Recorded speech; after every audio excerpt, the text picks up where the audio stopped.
Hello, good morning, students. We are once again back to our lessons, back to the school, a way of studying at home itself. Since the lockdown, not exactly lockdown, but at the same time, we are unable to run the schools with the corona spreading everywhere so very fast, critical than before. And so we'll have our second term in the same method as we did our first term. Okay, so kindly take your treasure trove textbook. We begin with our poetry. I think in the second term we have Abou Ben Adhem, and the next poem is 9 gold medals. Both the poems are very easy, so we right away go with the poem. Take your textbook along with you, children, and I wish you take it seriously. I don't think that we will have classes regularly very soon, and so the video classes is the best way to contact you, children. Don't take things lightly. Take it seriously, and take heart to study all these, because you have very less time to prepare for your board examinations. So if you think June, we have only few more months left for your board exam. So not only the lessons I give you, but of your class 9 syllabus also you start revising. I shall send you some of the videos of class 9 so that you can listen to and revise the lessons. So we go right away with the poem Abou Ben Adhem, written by Leigh Hunt. The full name of the poet is James Henry Leigh Hunt. And Abou Ben Adhem is a literary gem based on the spirit of fraternity. So the whole poem is based on the theme spirit of fraternity. Fraternity means love among the fellow men. The first this poem was published in the Amulet by S.C. Hall. The poem is Hunt's rendering of a divine encounter. Encounter means a meeting between two. A divine encounter between an angel and the Sufi mystic Abou Ben Adhem. So it is from there that Adam came. Okay, so it's an encounter between an angel and a Sufi mystic. Actually, the poem is a narrative poem where Hunt uses the way of a storytelling technique to convey a profound reflection of loving one's fellow men is perhaps more virtuous, if not at par, with loving the Almighty Himself. So he considers loving one's own fellow men as important as loving God, as respecting and venerating or worshipping God. It is as much important as to love one's fellow men. And if you look the background of the poem, it draws from an Arabian lore, where in the Islamic month of Nos Shaban, God takes the golden book of mankind and chooses those dear to Him, whom He will call in the coming year. So this is one of the folk Arabian lore, and it is from that idea he has taken the theme of this fraternity. Thus, this is also indirectly pointing at about a blessed death. The legend of Abou Ben Adhem was picked up by Hunt from a French book named Bibliothèque Orientale, and Hunt's choice subject and setting, an Arabian tale with idealistic and supernatural overtones. So you will see the angels coming and the light, the moonlight, all these are supernatural elements in the poem. And so it is also the theme of the poem also make the poem very, very important. In his poem Abou Ben Adhem, Leigh Hunt presents an innocent man whose name is Abou Ben Adhem, drawn from the Arabian folklore to deliver his message. What is the message? Loving one's fellow men is more virtuous than loving the Almighty Himself. What is the message of the poem? Loving one's fellow men is more virtuous than loving the Almighty Himself. In other words, serving man is serving God. So it's easy to understand, isn't it? Serving man is serving God, or God loves and blesses those who love his fellow being. So God bless those who love men. And in this poem, Abou Ben Adhem, the man, the protagonist, Abou Ben, his sleep is disturbed one night with the bright light of an angel in his room. And he calmly asks the angel what it is doing. The angel replies that it is making a list of those who loves God. And Abou is so very curious. When Abou comes to know that his name is not in the list, he requests the angel to include his name as one who loves his fellow men. When the angel appears again in the following night, it is found that Abou's name tops the list chosen by God. It tops the list chosen by God. And through this very simple poem, the poet presents the theme of love of men, fraternity, or serving man is equal to worshipping God. And if you look at the style of the poem, it is an archaic style of writing. You find the speech style of the characters like, what writest thou? Nay, not so. These all lends to the old world feel of the poem. Okay, this is archaic form. Old English is being used. Another aspect is Hunt's practice of using an apostrophe to omit a vowel that does not have a sound, like raised, E is omitted, and answered, there also E is omitted. So, like vanished. All these in all these words you find an omission of a vowel. And if you see, this is actually an early English practice that hailed from the 16th century. And as you read, children, you can feel that this is a tale from your, the way the questions being asked and how it's being replied by. All these are very beautiful, and it's like a tale, a narrative style is being used by Leigh Hunt. Apart from the end rhyme scheme, if you see, you will see increase and peace, room and bloom, gold and bold, said and head. So these are the end rhyme scheme Hunt has used.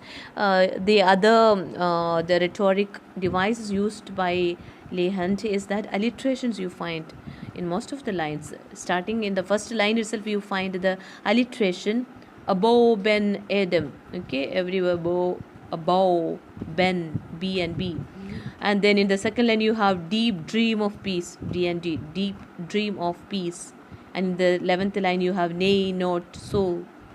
And again on the 13th line we have I pray thee then. So many places he has used alliteration.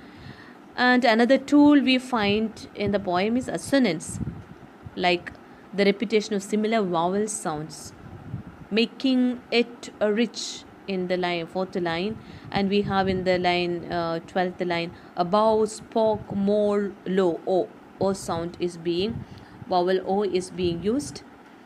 And all these are some of the poetic elements contribute to the pleasure of reading the poem. Now I think we'll start with the poem, children. Have you the poem with you? Take page number 35.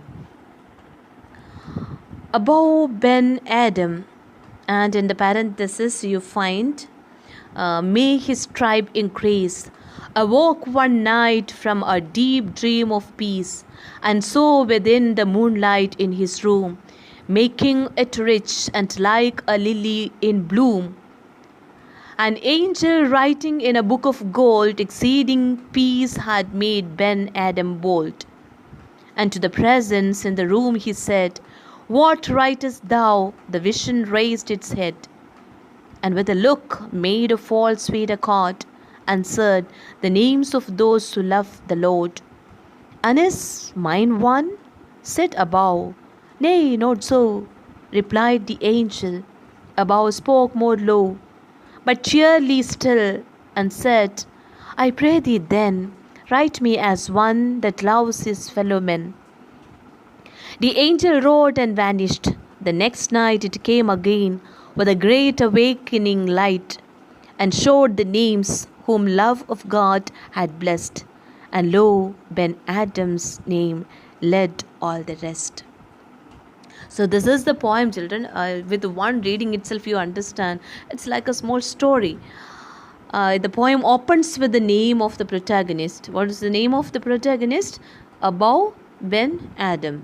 And a blessing upon him. And what was the blessing? May his tribe increase. This indicates that this portion is not directly linked to the poem. It is written in the parenthesis, isn't it? So it is not directly linked to the poem itself. This is a gesture by the poet to declare that here is a man worth remembering for generations to come. Here is a man like him should be remembered even in the coming generations. So it is worth remembering such kind of people for generations to come. Awoke one night from deep dream of peace, and saw within the moonlight in his room, making it rich and like a lily in bloom, an angel writing a book of gold. So these lines are full of visual imagery and metaphors. They describe an awakening, a deep dream of peace that refers to a meditative, restful state that Abou Ben Adhem was in. So he was in deep sleep. Either it was a deep sleep or he was in meditation or a restful state. And he awakens himself to the voice of the angel. Abou wakes to the presence of the angel, which has already effected a transformation of the room. So maybe the room was dark and it was lit by the moonlight, gilding it, making it look like a lily in bloom. When a lily is bloomed full, you know how beautiful it is. The white lilies or the yellow lilies, when it blooms, it's like the sun rose. Okay, it makes it looked like a lily in bloom, and the angel is writing something in a golden book. So his room was full of light as lily in bloom. It is a metaphor used. Okay, the light in his room has been compared to the lily in bloom. The simile is like a lily in bloom conveys the potential of this encounter to bloom into something pure and noble. The fabled book of gold symbolizes its richness and the great value placed on its contents. So the book is giving you a much more idea about the presence of God, the supernatural presence. The book of gold, it is a symbol of richness and the great value that placed within its content. Now in the next line you have exceeding peace had made Ben Adhem bold, and to the presence in the room he said, "What writest thou?" The vision raised its head, and in a tone made of all sweet accord, answered the names of those who love the Lord. It's not every day that one has a divine visitor, isn't it? And a visitor writing calmly away in one's room. And imagine how Abou Ben Adhem must have felt astonished. Okay, his astonishment, you can imagine how astonished he must have been seeing the angel writing in a golden book. Then again, feel the tranquil awareness that still comes through. The angel's nonchalant, okay, without any change of feelings, nonchalant actions could have emboldened him to satisfy his curiosity. So the angel was so very casual in his way of approach to Ben Adhem, and he was so curious. Abou Ben Adhem was so curious to know what the angel was writing and why he was in the room. Without any kind of prejudice, Abou Ben Adhem asked the angel, "What writest thou?" It's an old-fashioned way of asking, "What writest thou?" What are you writing? The angel replies in a tone of sweet accord. Okay, very sweetly, very softly he answers, a voice full of patience and kindness. The angel was not showing any angry, or he was very patient with Abou Ben Adhem. And he answers that it is writing the names of those who have been honored by heaven for their love of God. So the first one, he says, it is about the love. And another feature to consider in this portion are the ways by which the poet refers to the angel. Okay, it is like as a presence and as a vision, and is one. And then what do you see here? It is not what is the another feature to consider in this poem is the presence. And is mine one said above? Nay, not so, replied the angel. Above spoke more low, but cheerly still, and said, I pray thee then, write me as one that loves his fellow men. So when he knew that his name is not written in the book of the golden book, he requests the angel. I pray thee, then write me as one that loves his fellow men.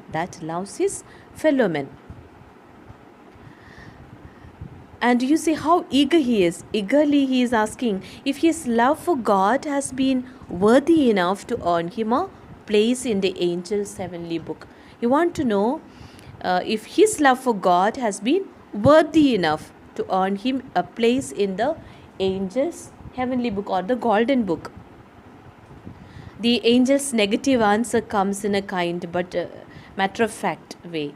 But he still perseveres. Okay, Abou Ben is not giving up, and he humbly requests, but cheerfully he makes an iconic request. What is that?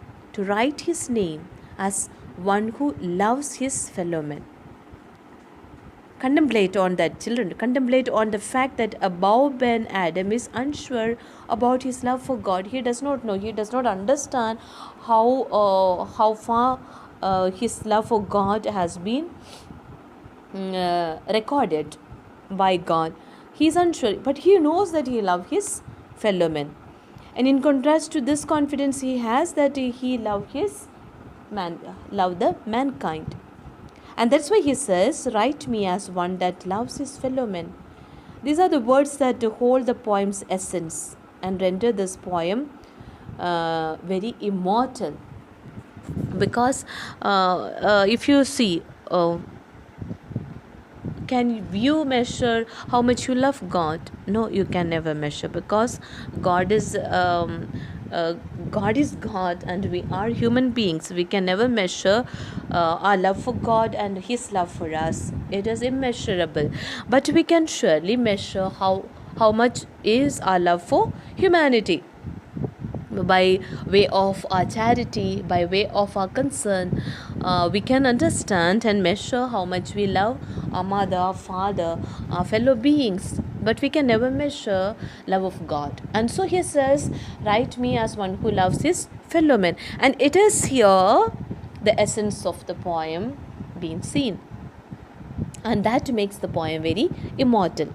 Coming to the second stanza, it's only a 4-line, 2 couplets are there.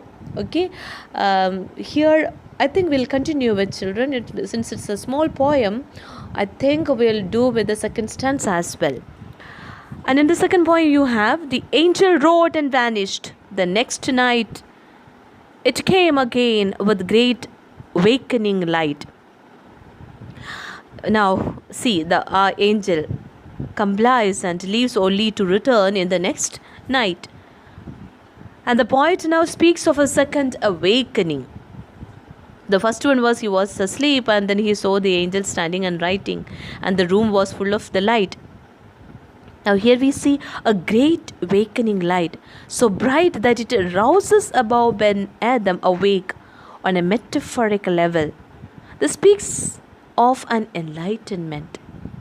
Contrast this with the earlier waking scenario. which is inherently more gentle and subtle. Okay, but here our heavenly messenger apparently comes with some important news and showed the names whom love of God had blessed, and lo, Ben Adhem's name led all the rest. And this is the moment of truth, children. The point where most readers either smile or scoff. Whatever your reactions now, I don't see your reaction, but you check yourself whether it was a smile on your face or a scoff. This is where the poem bears the priorities of God. Here the angel now reveals the name whom God has blessed. Whom God has blessed. To Abou Ben Adhem's astonishment, it is his name that leads everyone else. So his name topped the others. His love for mankind proved to be valued greater than the others' love of God. And here the poet brings charm and idealism to his interpretation of religion that finds more virtue in acts of compassion rather than just faith. This is what makes this poem a memorable one. And we have living examples of such people whose love of God, love for humanity has raised them to the level of saints, isn't it? We have a saintly Mother Mariam Tracia. You all know about her, how gentle her ways were towards the poor. Okay, and then you all know about Mother Teresa, who lived for the humanity, and that's how she expressed her love for God. By loving the humanity, she loved and worshipped God. So is here the mystic, Sufi mystic. He is sure about his love for humanity, which in turn he always believed that is the worship for God. So this is an immortal poem. Hope you understood. Very simple. And there are two awakening. Find the contrast between these two awakening. What was the first one? Within the moonlight in his room. It was very gentle coming of the angel. And the second was an intended coming where he wanted to give a message to Abou Ben Adhem. And the poem conveys a beautiful message. What is that beautiful message? The spirit of fraternity. The spirit of fraternity. Loving one's fellow men is perhaps more virtuous, if not at par with loving the Almighty Himself. Okay? Not just learn the lesson, but practice it in your own life. Start it in your own house. Start serving your parents, your siblings, your friends, coming to the school, help your friends, and that is the best worship of God. I will have a little more analysis if you have not understood. I stop the class here, and God bless you.